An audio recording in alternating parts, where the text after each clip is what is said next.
Já vamos chamar nosso convidado. Ivan Barbosa, sócio-gestor do Ártica, já está aqui conosco.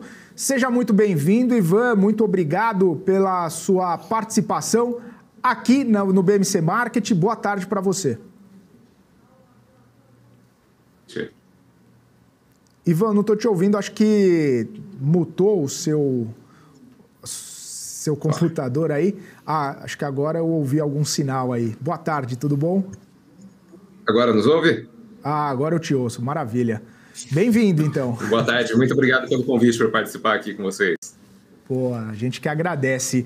Ivan, quero começar esse papo aqui contigo, né? A gente está no finalzinho da semana, mas tem uma semana muito importante, muito decisiva na próxima, com decisão do Banco Central em relação à política monetária, e a gente já tem visto algumas movimentações, algumas pessoas já falando a respeito sobre possibilidades, né? Possibilidade de até já corte de juros. Não é muito consenso do mercado, mas a gente já vê uma coisa ou outra, alguém já falando sobre isso, e mesmo se não houver, pelo menos uma divergência ali entre os diretores do Banco Central, sem aquela coisa de unanimidade como a gente está acostumado das últimas reuniões.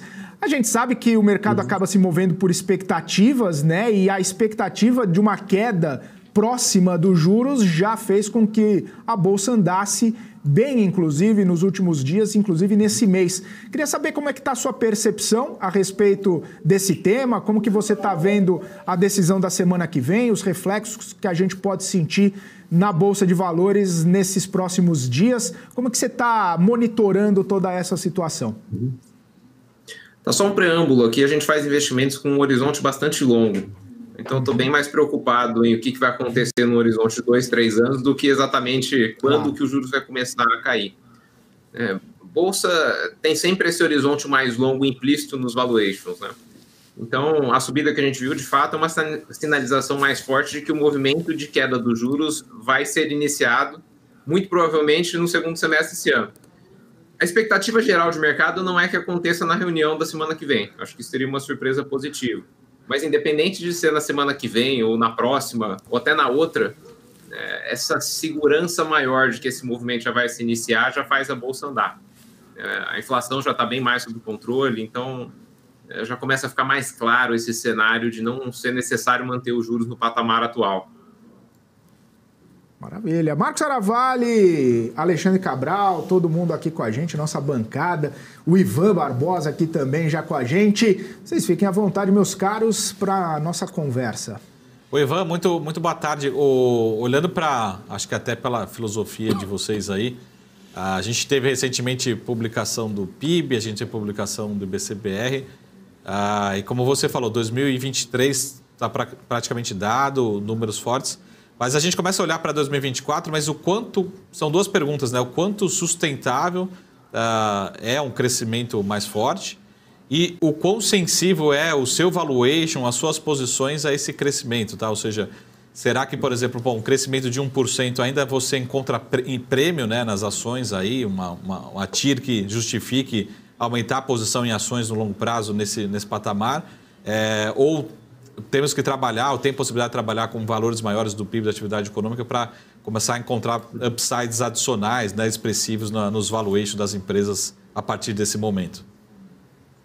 Olha, eu acho que o que mais ajuda a Bolsa agora é essa questão dos juros, né, que a gente fala que juros é a força gravitacional do mercado financeiro. O juros sobe, todos os preços dos ativos caem.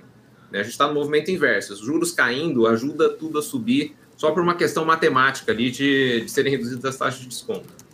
Mas também tem uma questão que a gente está saindo de uma base de expectativas muito baixa. Nós aqui no Ártica fizemos um movimento na contramão no ano passado. Estava todo mundo desesperado, vendendo ações. Nós compramos muita coisa no ano passado, muito com uma tese de que o panorama econômico ele não muda da água para o vinho muito rápido. Principalmente aqui no Brasil, que a gente tem uma base política que ela é muito fragmentada, é difícil a gente ver movimentos muito radicais, né, sendo implementados no país para qualquer uma das direções, tanto no sentido de melhorar a economia quanto de piorar a economia. Então a gente sempre fica orbitando ali em torno de um ponto médio. E a gente está saindo de um cenário de anos de pandemia, juros super alto. Então, a perspectiva para os próximos anos, em relação ao que a gente atravessou nos últimos anos, na minha visão, ela tende a ser boa. Independente da economia crescer 3%, 3,5% ou crescer 2%. A média longa do Brasil é crescer 1,5%, 2%. Mas isso, aos preços atuais de algumas ações hoje em bolsa, é um ambiente suficiente para a gente conseguir bons retornos. Obviamente que a bolsa agora está um pouco menos barata do que ela estava 2 meses e meio atrás, né, quando começou essa trajetória recente de subida. Mas ela ainda continua barata.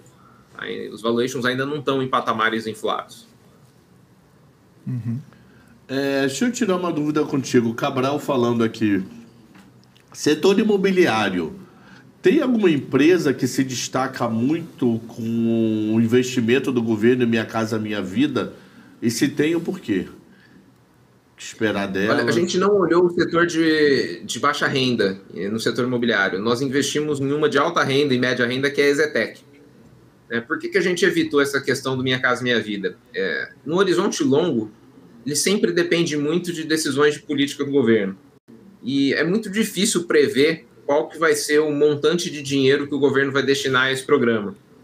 E uma sinalização de interrupção nisso já é suficiente para jogar a ação para baixo. Então a gente quis ficar fora desse risco. E o nosso racional para ir para a Exetec é basicamente valuation muito baixo. Se você olhar o preço da empresa agora, em múltiplos de valor patrimonial com o histórico dela, está muito abaixo do que costumava ser. E é uma empresa com uma fama muito boa de ter uma gestão muito competente. O setor imobiliário é um setor, é quase como um gestor de fundos ali, né? Você precisa saber puxar o freio para não fazer um monte de lançamentos no mercado ruim. Então, a própria Exetec e várias outras empresas passaram por um período de lançamentos mais fracos. Mas o preço que algumas delas está sendo negociado na Bolsa hoje, você pode fazer uma conta ali que você pode ficar alguns anos com um lançamento fraco e ainda vale a pena comprar. De certa forma, é uma aposta nesse ciclo dos juros cair. O setor imobiliário depende muito de custo de financiamento, mas independente de acontecer esse ano que vem ou no outro, eu acho que tem margem para ganhar dinheiro ali escolhendo bons operadores. Muito bom. Ivan, continuando só na construção civil, só para entender um pouco também questão de valuation que você estava falando, até essa relação ou correlação negativa, vamos dizer assim, com juros, a gente está vendo vários sell sides de bancões começando a colocar agora, nesse momento, o setor de construção civil como top pick. Vamos olhar para o setor, tem upside, enfim. Mas a gente já teve várias ações que subiram 30%, 40%, 50%, 100% nessas últimas, enfim, 4, 5, 8 semanas, né?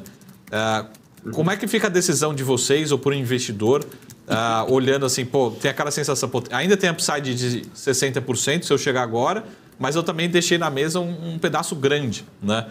Então, como é que você vê essa decisão? Porque será que agora é a hora de olhar para a construção civil, já depois de ter subido algumas muito desde o low? Ou você ainda vê upside, um desconto muito grande no setor como um todo, aí olhando também para a curva de juros? O dia a dia do investidor é uma eterna tortura de nunca ter pegado o tempo ideal, né? Você está sempre pensando que você poderia ter comprado mais barato, vendido mais caro. Apesar de ter subido um pouco nesses últimos 2 meses e meio, né, que teve esse movimento, as coisas ainda não estão caras. E também é uma questão de retorno relativo. Ficar em CDI agora, o CDI está assim, muito provavelmente no seu ápice. Ninguém está falando de aumentar a CDI, ele vai começar a cair. Então, ficar em pós-fixado não é um investimento que tende a ser muito bom por um prazo longo. Comprar pré-fixado agora tem um efeito similar a comprar ações sensíveis à queda de juros. Não tem muito mais outro lugar que tem um upside maior do que investir em bolsa nesses setores sensíveis a juros. É claro que também assim, não é que a gente está fazendo uma aposta gigante no setor imobiliário, é uma posição relativamente pequena nossa, porque tem uma imprevisibilidade ali de curva. Mas ainda tem dinheiro para ganhar. Assim, eu não acho que é hora de olhar e falar assim, como já subiu, não tem mais oportunidade, é melhor comprar tesouro direto. Ivan, até a gente estava comentando agora há pouco, né, sobre essas altas recentes da Bolsa e também a possibilidade de haver uma correção das empresas poderem sofrer aí algumas vendas, algumas quedas, e aí sim seria uma oportunidade dos investidores poderem pegar alguma oportunidade e colocar na carteira, enfim, também de acordo com essa estratégia que vocês têm aí de pensar mais no longo prazo, né? Porque, claro que não é porque subiu que acabou a oportunidade. Pensando dessa forma, nesse sentido, você, como estratégia aí da casa, vocês avaliam muitas quedas, você projeta que de repente vale a pena segurar um pouco, você espera que haja ainda mais correções e aí abram-se oportunidades. Como que você está trabalhando com essas possibilidades, já que a gente tem algumas revisões de pontos do Ibovespa mais para cima, tal, pensando obviamente mais nesse longo prazo e também pensando talvez nesse próprio setor que você está comentando agora? É muito difícil prever se vai haver uma correção e até onde que ela vai, né? Essa questão de tentar pegar timing de curto prazo em bolsa, a gente brinca aqui que nosso método é ganhar dinheiro devagar, não porque a gente não gosta de ganhar dinheiro rápido, mas porque as metodologias que tentam fazer isso, elas não são consistentes ao longo do tempo. Então, é claro que, assumindo que a bolsa vai cair em algum momento, seria melhor esperar. Mas não dá para ter essa certeza que ela vai cair. O que a gente faz aqui é ter um preço de referência para cada uma das ações que nós temos em portfólio. E esse preço fala basicamente a partir de quanto que a gente gostaria de começar a comprar. Tem um outro preço que é quanto que a gente gostaria de começar a vender. E isso é um jogo relativo. Se em algum momento uma ação do nosso portfólio ela fica muito mais cara comparado com as outras, a gente vende um pouquinho dela e coloca nas outras posições. Se essa diferença for relevante o suficiente para justificar o movimento. Então, mais do que ficar tentando adivinhar se a EZTEC que eu falei aqui, qual vai ser o preço dela no mês que vem, né, a lógica é, se ela subir demais, a gente começa a vender. Se ela voltar a cair, talvez a gente compre um pouquinho mais. O que eu tenho é uma régua que me diz se ela está barata, muito barata, mais ou menos no preço certo, ou se ela já está começando a ficar cara. E com base nisso é mais fácil tomar as decisões de se é a hora de comprar ou vender algum papel. Ivan, tenho várias perguntas aqui, mas só um assunto que acho que é o assunto do dia no mundo do equity. Até estou recebendo aqui algumas análises, opiniões, que é o follow-on. Vamos colocar como possível follow-on a oferta da Localiza, né? Por mais, eu não sei se vocês acompanham, tem um ativo em si, mas sempre fica aquela percepção, será que não é um indicador de que o papel ou as ações possam já estar ficando caro? Porque sempre quando vem uma oferta é porque a empresa está querendo acertar o timing perfeito para ela, né? E não para os minoritários, enfim, o melhor preço. Então, eu vi várias opiniões, uma parte grande de crítica em relação a esse follow-on da Localiza, está passando por um momento de queima de caixa, será que é o momento certo, é uma sinalização ruim para o mercado, enfim, talvez a gente vai acompanhar outros follow-on, outras ofertas, né? Então, se você puder comentar um pouco, no caso da Localiza, ou até um pouco desse momento, né, se você concorda que é uma leitura ruim, né, que pode trazer pressão aí para a Localiza, para outras ações nesse momento. Tá. Vou fazer uma ressalva aqui, nós não avaliamos em detalhes a Localiza recentemente. Eu conheço a empresa, tem uma qualidade de operação muito boa, conhecemos o setor, mas eu não estou por dentro de qual que é o valor justo dela agora para comentar. Eu não acho que o follow-on agora é um indicador de que as ações estão caras necessariamente, porque como a empresa está precisando de caixa, pode ser mais uma questão de necessidade de fazer essa captação do que está no momento perfeito para o lado vendedor ali. Empresas são muito intensivas em capital, que o negócio de locação de carros depende muito do custo de capital dos ativos que estão sendo locados, sofrem um pouco com alta de juros. Então, a gente está um pouco mais distante desse setor porque é uma temporada difícil para eles. Eu não acho que esse sinal aí pode ser interpretado como a bolsa já está cara. O sinal de que já está no ápice é o que a gente viveu em 2021, que está tendo um monte de IPO, um monte de follow-on, até de empresas com um histórico mais duvidável ali, com uma história mais enevoada, e estão tendo sucesso em fazer os IPOs. Esse é sinal de bolha. Por enquanto, você vê que não teve nenhum IPO esse ano, está todo mundo apostando que não terá ainda. estão empurrando aí as apostas de época de IPO para o ano que vem já. Então, acho que a gente ainda está longe de dizer que o mercado está próximo de alguma... Bolha é uma palavra muito forte agora, né? Mas mesmo precificação correta. Né? Porque bolsa sempre faz um movimento pendular. A gente acabou de inverter o movimento. A gente ainda está muito mais para o lado da bolsa estar subvalorizada do que uma visão de assim, estamos há muito tempo com a bolsa subindo e as coisas começam a ficar caras demais. É claro que nem toda ação está barata hoje, tem coisas que a gente olha e já não vê mais oportunidade de entrar, mas ainda tem muita coisa, na minha visão aqui, subprecificada. Muito bom.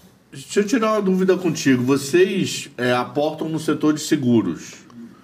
E temos 3 grandes empresas, né? Banco do Brasil, Caixa e Porto Seguro. Qual vocês olham com mais carinho e por que entre as 3? Ou se é uma quarta? Nós temos um investimento grande em Porto Seguro, mas ali não foi nem uma tese setorial. Né? Foi uma questão de que a Porto teve uma compressão de rentabilidade nos últimos anos por causa de uma dinâmica que o setor todo de seguros de automóveis sofreu. Durante a pandemia, os carros pararam de circular nas ruas, diminuiu o número de acidentes, diminuiu o custo de sinistro, que é o custo que a seguradora tem quando ela tem que cobrir algum acidente, e as seguradoras todas começaram a emitir as novas apólices com um preço menor, porque o custo deles estava mais baixo.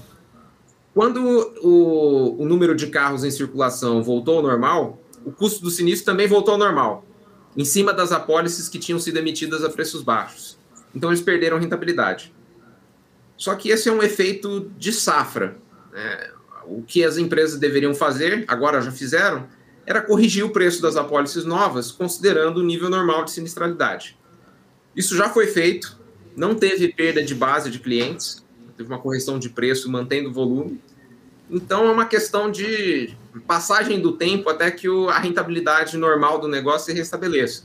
A gente fez esse investimento com essa tese. Não era nem uma questão de seguradora vai se beneficiar de juros altos, era mais esse movimento local. E a Porto já deu uma boa subida. Né? O último resultado dela já foi bem melhor do que estava sendo nos trimestres anteriores por causa desse efeito. Então, basicamente, essa é a nossa tese. E esse ciclo já se completou? Ainda não, ainda tem coisa para voltar ao normal, ainda tem espaço para subir. Tá fechado.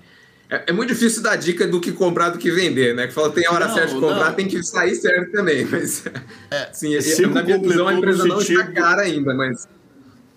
O ciclo completou no sentido dos seguros antigos já terem todos caducados e essa diferença ele já colocou no resultado, entendeu? Ainda não. Ainda tem um tempo para normalizar nessas safras corrigidas. Fechado. Vocês acompanham o IRB, já que é do setor de seguros? Não muito. Eu já olhei no passado, mas ela tem todo aquele estigma e não vimos uma grande oportunidade na época que nós olhamos. Nem considera como par, né? Porque é outra... Assim, como dizem os analistas, é outro bicho, né? Eu não tenho nenhuma objeção de olhar os patinhos feios, né? Porque às vezes a empresa ganha um estigma ruim tão grande que ela é penalizada acima do que deveria, né? Mas tem alguns casos, quando fica enevoado demais, a nossa cabeça aqui é que a gente não precisa ter opiniões fortes sobre todas as empresas, né? Tem uma questão de achar uma empresa barata e tem uma questão de eu ter confiança no preço que eu estou falando que é o correto. Então, se o cenário é um pouco mais enevoado, se tem alguma coisa ali que nos incomoda no quesito da gente não conseguir ter uma boa assertividade na previsão do futuro da empresa, a gente também prefere ficar fora. Aí a gente deu uma olhada, né, tem toda a questão lá da fraude do passado, não nos pareceu atrativo o suficiente na época. Eu vou só voltar um tema que você falou, só para a gente defender a tese aqui que você falou sobre a EZTEC. Eu já aproveito para fazer uma consultoria aqui. Mas por que EZTEC? No sentido assim, se a gente for pensar, escolher a maior, necessariamente talvez a maior, a gente sempre pensa que pode ser a melhor em algum momento, a gente lembra da Cyrela. E se for pensar em termos de desconto, acredito que tenham empresas, pelo menos ali, mid-caps, mais baratas do que a EZTEC, em termos de múltiplos, enfim. Então, assim, por que escolher a EZTEC não sendo nem a maior e não necessariamente a mais barata? Tá. Em parte foi por causa dos setores onde ela atua, que é basicamente São Paulo em média e alta renda. Então, a gente ainda está um pouco na ressaca de pandemia, né? Tem uma questão de qual que é a capacidade da população de arcar com os imóveis, tendo em vista que o poder de consumo está mais baixo. Apesar de todo o poder de consumo ter diminuído, né, a média dele ter diminuído, alta renda sempre tem um nicho ali, né, principalmente aqui na capital. Então, a gente preferiu ficar com uma empresa que estivesse mais inclinada ali para alta renda aqui em São Paulo do que com uma diversificação muito grande de tipos de produtos imobiliários ao redor do Brasil. Esse foi um dos motivos. O segundo foi rentabilidade histórica. A EZTEC tem uma excelente rentabilidade histórica comparada às outras empresas. E eu não sei se fama é a melhor palavra, mas histórico dos gestores da EZTEC de saberem segurar as pontas em época de mercado ruim. Porque o que a gente não quer é investir numa empresa de incorporação que começa a fazer lançamentos num mercado em que não vai vender. É o pior dos mundos. Você gasta dinheiro para deixar ele parado em estoque, rendendo zero, depreciando, e isso machuca demais a operação. Então, a gente buscou um gestor que tivesse a disciplina de esperar a hora certa para voltar a vender. E no preço que nós pagamos, a conta que a gente fez foi basicamente a seguinte: se ela nunca mais comprasse um terreno, se ela só esperasse para ir lançando novos produtos em cima do land bank que ela já tem hoje, o preço que eu estou pagando, eu vou ter ele de volta um dia? E para nós a resposta aqui foi sim. O que a gente pode sofrer é que se os juros demorasse mais 2, 3 anos para começar a cair, poderia virar um investimento muito ruim. Espero que não demore tudo isso, né? Espero que o mercado esteja certo aí, daqui a algumas reuniões comece a cair. Então a chance da gente perder dinheiro é muito baixa. E tem todo o possível ganho da empresa voltar a um patamar de lançamentos maiores, a uma rentabilidade mais alta. O setor teve problema de custo de construção. A gente está apostando aí na qualificação do management e no segmento onde ela está inserida. Sem prejuízo de outras empresas, tá? Tem outras empresas boas no setor. A gente tem um perfil aqui, se a gente olha um setor que nos parece atrativo num determinado momento, via de regra a gente vai concentrar nosso investimento nesse setor no operador que a gente acha tem melhor relação de retorno e risco de perda. A gente não tem muito perfil de diversificar em várias incorporadoras. A EZTEC foi a que a gente escolheu ali para ser a nossa exposição ao setor imobiliário. É muito nesse contexto de expectativa da curva de juros melhorar nos próximos semestres. Ivan, só para complementar, no passado, a EZTEC, talvez até por um movimento específico, ela se tornou também um dividend player, né? De vender uma torre específica, acabou reduzindo capital, enfim, distribuindo isso para os seus acionistas. Como é que está hoje a EZTEC em termos dessa característica? Pode ter algo excepcional em termos de distribuição de dividendos, enfim, foi algo não recorrente lá no passado? Porque, invariavelmente, a gente tem essas empresas aí fazendo algum movimento que traz também um retorno muito bom através de dividendos, né? Eu não estou com essa expectativa, porque o momento de uma incorporadora pagar muito dividendos é quando o mercado está no sentido de retração. Dela fazer lançamentos, gerar caixa para o negócio e não ter mais onde investir, né? Não ter novos lançamentos para serem feitos. Agora a gente espera estar na outra ponta, né? O mercado imobiliário está no ciclo de baixa. Então, uma vez que ele começa a retomar, a expectativa é que ela volte a empregar o caixa gerado pela operação em novas incorporações. Então, essa tese não é baseada nessa expectativa de receber grandes dividendos. Mas isso é um negócio interessante. Você vê que o instinto normal do executivo é crescer a empresa o máximo possível. Mas isso é perigosíssimo na minha visão aqui no setor imobiliário. Você não quer um executivo que quer fazer o máximo de lançamentos possível. Você quer o máximo de lançamentos rentáveis possíveis. E se esses lançamentos rentáveis não existirem, você quer que ele devolva o dinheiro, né? Que são essas distribuições de dividendos excepcionais. Mas essa é uma disciplina meio rara. É um pouco disso que nos atraiu também ali, que os gestores têm esse histórico de terem distribuído dinheiro de volta para os acionistas, que em grande parte são eles mesmos, né? Ajuda os principais executivos serem grandes acionistas da empresa, ao invés de reaplicar isso meio forçadamente para não diminuir o tamanho da empresa. Maravilha. Ivan, quero agradecer sua participação aqui com a gente. Obrigado mais uma vez pelo seu tempo e disponibilidade. Sempre portas abertas aqui para você. Um abraço, bom fim de semana, até uma próxima.